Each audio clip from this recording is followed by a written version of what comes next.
그 에스라 6장과 7장 사이에는 몇 년간의 그 갭이 있을 것 같습니까? 특별히 7장 1절에 보시면 이 일 후에, 좀 더 정확하게는 이러한 일들 후에, 바로 1절에 언급된 이러한 일들은 6장에 언급된 성전 재건과 관련된 내용들입니다.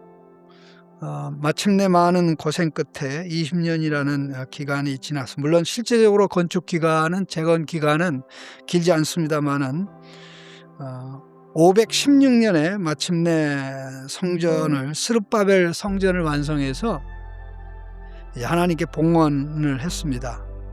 근데 성전 봉헌식이 6장 16절에 나오는데 굉장히 밋밋합니다. 6장 16절에 이스라엘 자손과 제사장들과 레위 사람들과 기타 사로잡혔던 자의 자손이 즐거이 하나님의 성전 봉헌식을 행하니 땡, 이게 전부 다예요. 하나님의 반응이 없어요.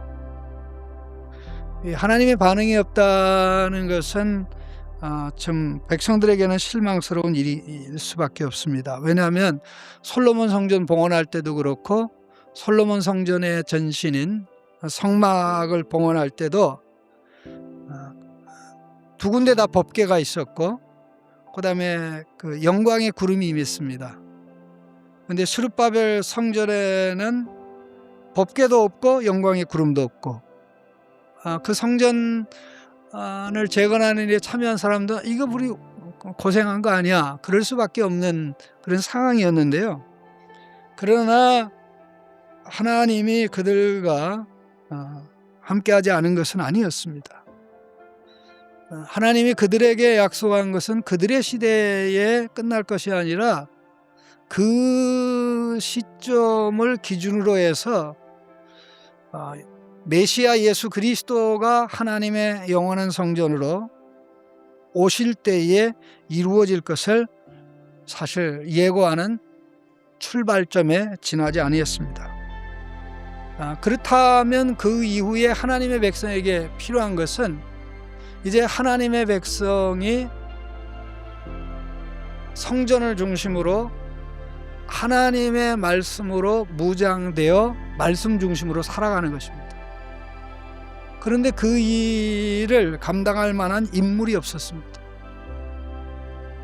실제적으로 오늘 본문에 이 일 후에 이제 에스라가 이제 바벨론에서 올라왔는데, 바로 6장과 7장 사이에는 약 60년간의 시간 간극이 있습니다.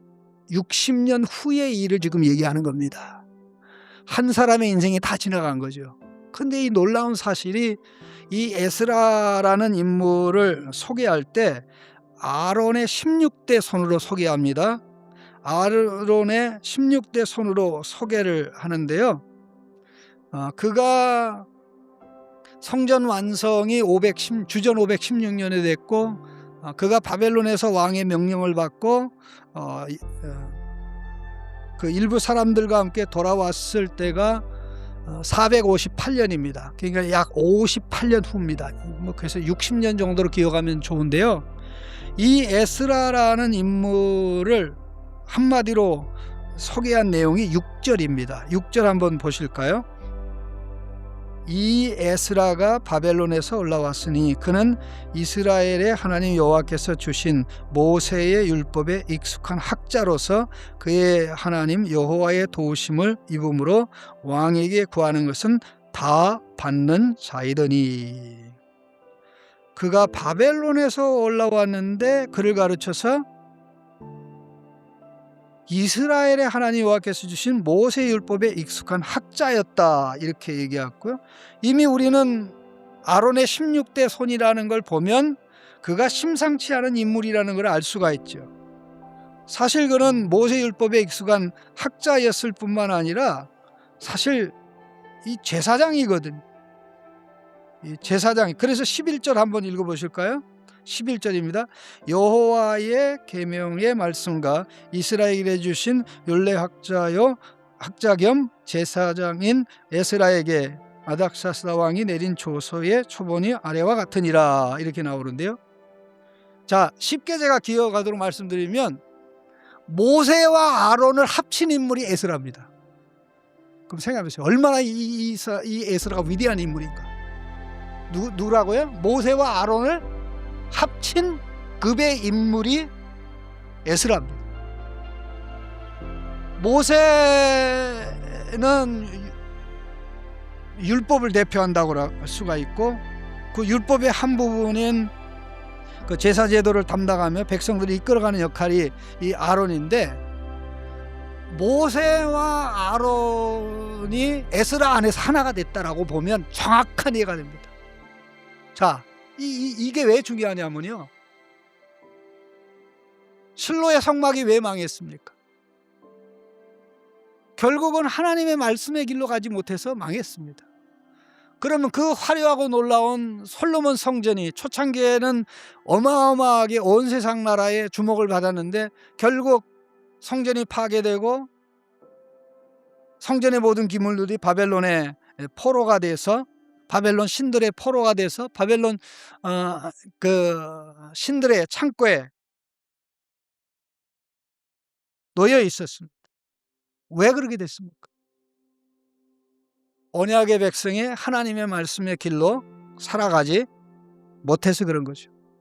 그러면 이와 같은 운명이 바벨론에서 돌아온 이스라엘 백성에게 일어나지 않을 수 있는 유일한 방법이 뭡니까? 성전을 중심으로 언약 백성이 하나님의 말씀을 배워서 말씀대로 살아가는 거죠.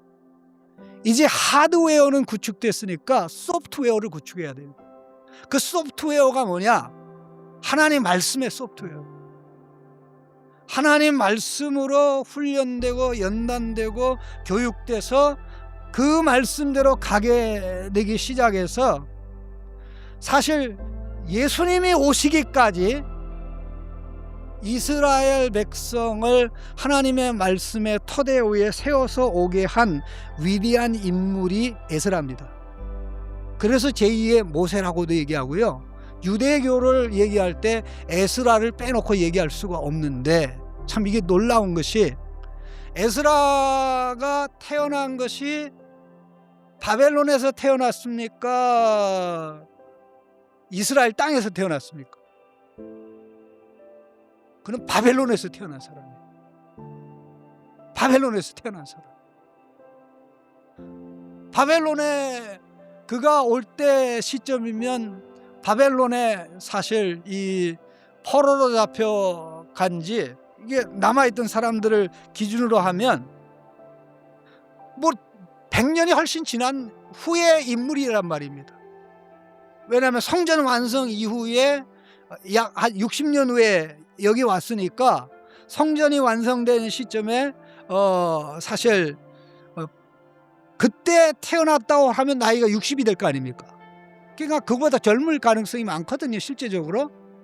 그렇다면 그러한 이 젊은이인데 정말 온갖 세상신이 늘비한 그런 데서 태어났는데, 세상의 사상과 이념에 사로잡히지 아니하고 오직 하나님 말씀에 사로잡혀서 나는 이 말씀을 연구하고 이 말씀을 깨우치고 이 말씀대로 살아갈 뿐만 아니라 이 말씀대로 살아갈 수 있도록 하나님의 도움을 받는 자로 살아가야 되겠다 하는 이 결단 가진 이 모습. 그런데다 놀라운 것은 이 에스라는 배우는 것으로 끝나지 아니하고 배운 대로 모든 것을 실행하는 그런 위대한 인물입니다. 10절 말씀이 그 내용입니다. 우리 같이 읽겠습니다. 에스라가 여호와의 율법을 연구하여 준행하며 율례와 규례를 이스라엘에게 가르치기로 결심하였었더라. 아마 공자맹자 같은 이 동양의 사상가들이 이 에스라를 알았다면 아마 미치고 환장했을지, 이야, 이 위대한 인물이 그랬을 거예요. 상상을 초월해서 그래. 사실 우리 창신교회가 추구하는 전형적인 5기둥의 모델의 구약적 인물 중에 결코 빼서는 안 되는 인물이 에스라예요. 성경대로 세워지는, 자기만 성경대로 세워지는 게 아니라 하나님 백성을 성경대로 세우는. 그런데 그 중심에 첫 번째 출발에 배우는 게 있잖아요. 배우고 실천하고, 또 실천하기 위해서는 또 빚어져야 되고, 빚어지기 위해서는 기도해야 되고, 그리고 나서 이제 결국 하나님 백성을 가르치는, 이게 어느 하루아침에 된 거 아니야. 오랜 연단과 훈련을 통해서 이루어졌는데, 놀라운 사실은 그 메대 파사의 이 아닥사스다 왕이다. 이 아닥사스 왕이 이러한 글을, 그러니까는 이 아닥사스 왕에게는 유다는 뭐 작은 식민지지요. 식민지인 상황인데, 그를 예루살렘에 보내면서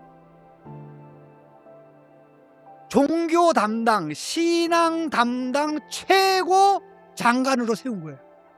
최고 장관으로 세워서 왕이 그에게 부여하는 전권을 가지고 이와 같은 일들을 하도록 사실 하였던 것입니다. 그래서 뭐 왕의 조서가 쭉 나오고, 그의 말을 듣지 않으면 어떤 일을 행하기도 하고 등등, 우리가 잘 알고 있는 말씀 중에 특별히 보면 24절 말씀 중 하나 좀 보실까요? 24절입니다. 같이 읽겠습니다. 내가 너희에게 이르노니 제사장들이나 레위 사람들이나 노래하는 자들이나 문지기들이나 느디님 사람들이나 혹 하나님의 성전에서 일하는 애들에게 조공과 관세와 통행세를 받는 것이 옳지 않으니라 하였노라. 이게 교회에 세금을 먹이지 않는 이러한 구약적 전례가 이미 이때부터 사실 시작이 된 겁니다. 그건 대제국에서, 물론 로마 제국에서도 마찬가지고, 이런 식으로 해서 그게 바로 이제 서구 기독교로 이어져서 나오는 어떤 그런 측면을 우리가 볼 수 있는데요. 그러니 제국의 왕이 이스라엘 백성을 위해서 자기가 신경 쓸 일이 뭐가 있습니까? 에스라가 기도하고 간구하고 부르짖고 호소하고. 참 놀라운 사실은 25절에도 보면 에스라여 너는 내 손에 있는 내 하나님의 지혜를 따라. 에스라 손에 하나님의 지혜가 있대요. 그 에스라 손에 있는 하나님의 지혜는 뭡니까 도대체? 에스라 손에 있는 하나님의 지혜는 뭡니까? 하나님 말씀이죠. 율례와 법도죠. 그게 지혜고 능력이죠. 에스라, 그 뜻이 하나님께서 도우신다는 뜻입니다. 에젤 해가지고 도움, 돕다. 그 다음에 라, 야훼 할 때, 그래서 야훼께서 도우신다. 그는 말씀을 깨닫는데도 하나님의 도움을 받았고, 기도 응답받는데도 하나님의 도움 받았고, 뭐 왕에게 구하는 것은 모든 것이든 다 받을 수 있었다면 얼마나 왕의 절대적인 신뢰와 사랑을 받은 겁니까? 그런 인물 하나를 통해서 정말 지지부진한 성전은 건축해 놓고 뭐가 잘 60여 년이 지나도록 빛이 보이지 않는 가운데 빛이 하나씩 하나씩 비춰지게 해서 예수님 때 오기까지 다른 길로 가지 않고 바른 길로 가게 한 인물. 우리 장신교회 가운데 우리 성도님들 손자 손녀 가운데 이런 인물이 나왔으면 바랍니다. 말씀에서 시작합니다. 말씀에서 시작합니다. 말씀에 준비가 되고 훈련이 나갈 때 그와 같은 일이 가능한 줄로 믿습니다.